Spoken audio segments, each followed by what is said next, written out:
Asaduddin Owaisi, the sitting MP in Hyderabad, on his quintessential door-to-door campaign that he is very famous for.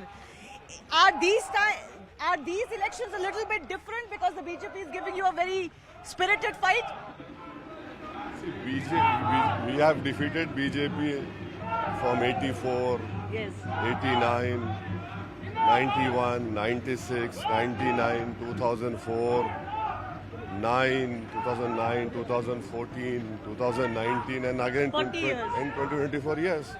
So it's BJP has been there, will be there, and they'll always lose also, inshallah.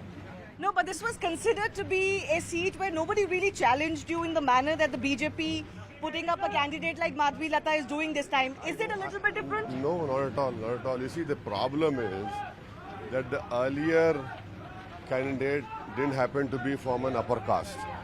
So the media was not very hoo-ha about it. But now everyone talks about it. Anyway, it's a BJP is there. We have been defeating BJP.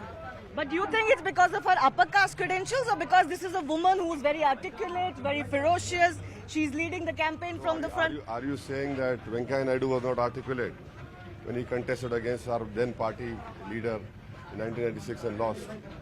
Are you saying that Mr. Bhagwant was not an articulate candidate from BJP who contested in 2014 and in 19 or the then deputy mayor of BJP? So party is there. You see, the issue is BJP is a party which we'll have to fight against, which we have been doing. So what is that fight against the BJP? Are these elections particularly more polarized as you've been contending that they're trying to do that? If so, in what way? BJP's DNA is to polarize everything. So they have not changed their colors. But the Prime Minister has been exposed very badly in these elections. There were many people who were not BJP members who were still supporting the BJP in 14 and 19. And let me use that American term, floater voters or whatever it is.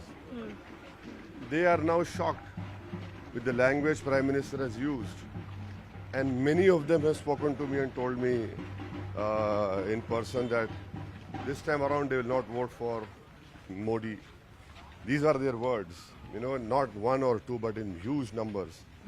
And they said that we never expected that the Prime Minister would call 14 crore Muslims as Ghuspeti, as jihadi. And then this candidate of BJP does that. Arrow gesture. Horrible thing, because the whole world knows that Telangana's peace and prosperity is very important for a landlocked area, and Hyderabad has to grow. If bigger MNCs are coming and investing in Hyderabad, is because of many things. The most important thing is peace, and then that is done. So that clearly has exposed the BJP, exposed their mindset, and the people of Hyderabad and Telangana will reply on May 13th.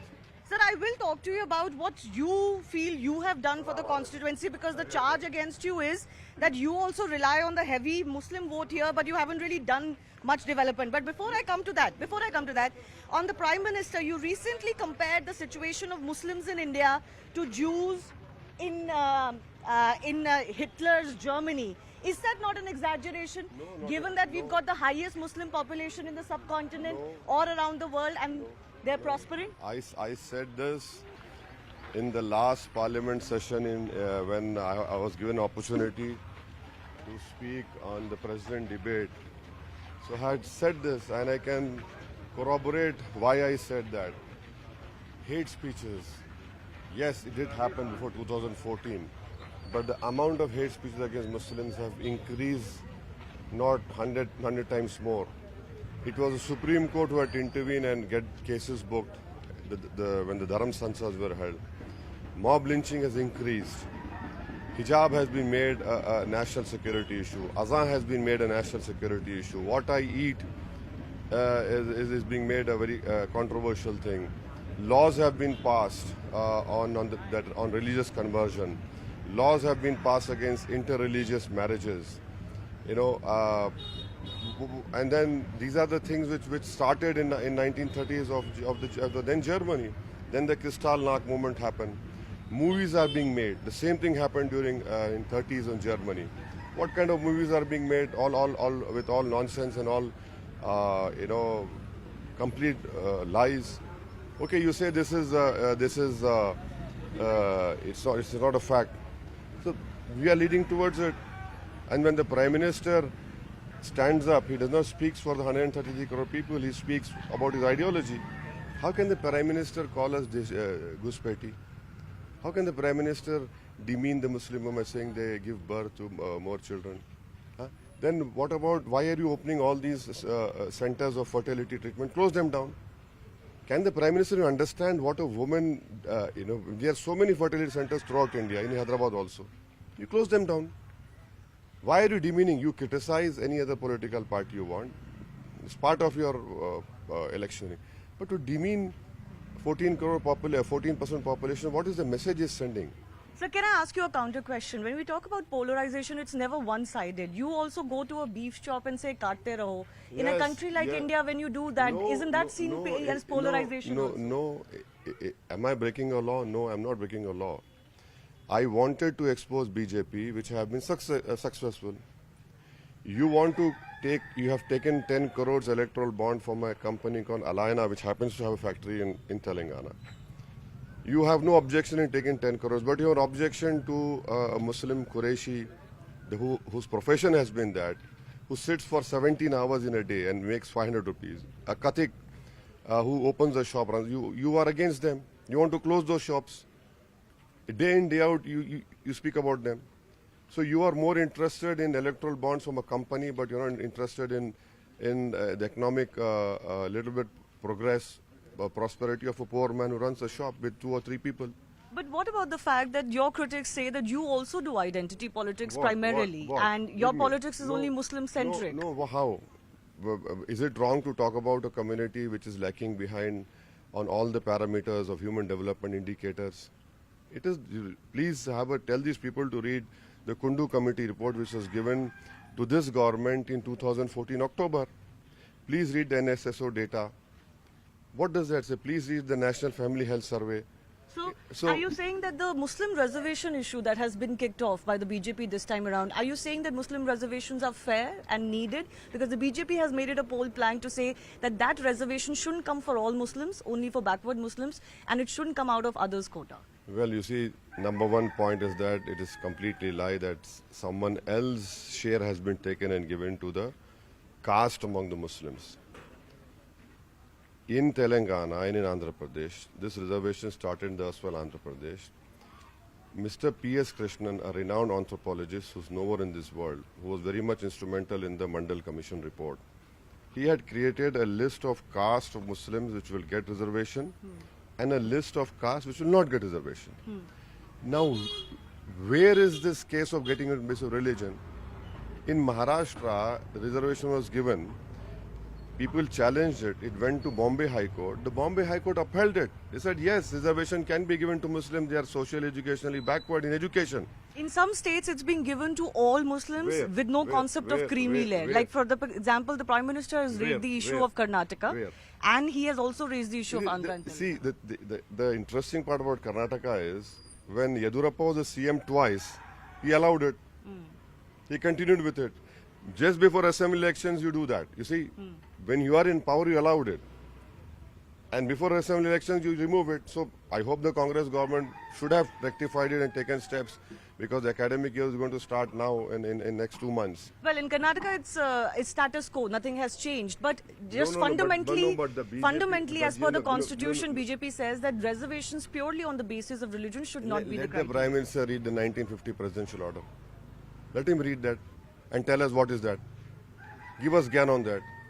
What is he talking about? See, doesn't the Prime Minister wants the Muslims to progress, prosper, have dignity, so that India becomes a more stronger country? How can you marginalize a community and you don't allow any avenues of progress for them? Why is the Prime Minister so unhappy if a Muslim girl from Telangana or Andhra Pradesh becomes a DYSP or a doctor or a nurse or a teacher, what is this innate hatred? Why? I mean, we are not stealing someone else's share. It has been given to us. You go around people who have been got admissions in government medical colleges, engineering colleges, MBA, MCA. Look at the prosperity they bring in. And majority, 90% are from those households where no one has studied. Now, one girl, one boy who joins this college, he brightens the whole household, the whole neighborhood. But PM Modi says that he's the one who's done most for What? minorities What? in India. Like, No discrimination in any scheme, What? houses, Yeah, I'll jal, see. gas, and See, scholarship. these are not examples to be given. The examples are: you don't have a Muslim MP, you don't have a Muslim minister, you have cut down on the minorities budget, you have deliberately made a policy that the pre-matric scholarship will start from class 9, when the whole world knows that the dropout rate of Muslims starts from class 3, 4, 5, 6 onwards. You'd have deliberately done it so that more Muslims out of school. You have closed down Maulana Azad Foundation.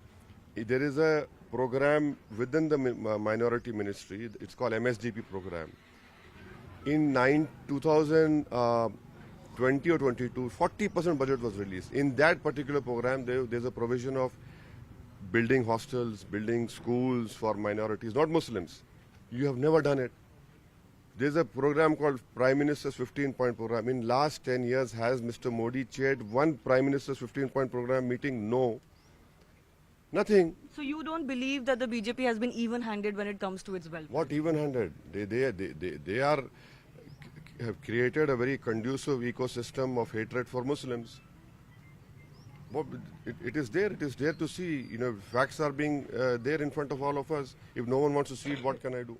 So we will follow Asaduddin Owaisi a little bit more as he meets his constituents, and of course talk about some of the other issues as well, particularly pertaining to Telangana, his seat in Hyderabad as well. He's on his door-to-door campaign where Asaduddin Owaisi meets a lot of his constituents. You see a lot of these young people, women, men who are just seeking a peek of Asaduddin Owaisi coming to them and meeting to them. And we'll continue to follow him on the campaign trail as we try to figure out the pulse of what the election battle in Hyderabad is all about. Plus, what are the chances, if any, of any shocking result coming in from this Hyderabad constituency, which has of course been with the Owaisis for last 40 years.